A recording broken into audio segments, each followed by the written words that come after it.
On Friday, after gifts are given and dinner is digested, somebody might watch an NBA game for the first time this season. Christmas, with 5 nationally televised games, is when the NBA pops onto the radar for some sports fans. If so, they miss Stephen Curry and the Golden State Warriors putting together the best start in league history, winning their first 24 games. They are 26-1 and appear even more potent than the team that beat Cleveland in June to win the championship. I said going into the year I think they're the prohibitive favorite, and I think that if you gave me the choice of picking either Golden State to win it or getting the rest of the field, I would take Golden State, said Jeff Van Gundy, who will work the NBA Finals rematch on ABC. I think they're that big a favorite. Plenty more has happened.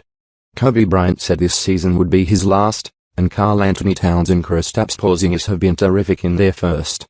The Eastern Conference has gotten better, except for the Philadelphia 76ers, who have managed to look even worse.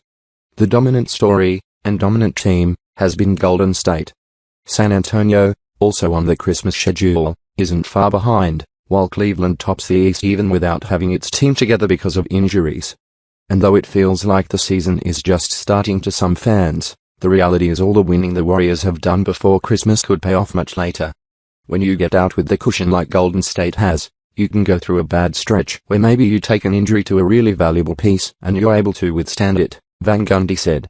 I thought home court had a big impact on last year's finals, and I think it can have an impact again, so I think that's the advantage of what Golden State and San Antonio have done so quickly.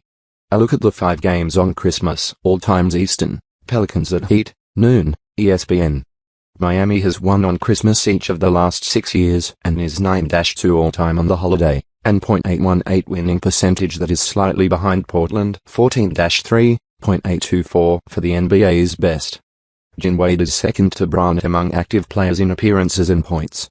Bulls at Thunder, 2:30 p.m. ABC. 2 good teams who so far look not quite good enough to beat the powerhouses ahead of them in their conferences. But Van Gundy won't rule out a run from either, because of the Thunder's trio of Kevin Durant, Russell Westbrook and Serge Ibaka, and the Bulls' depth he believes is best in the East.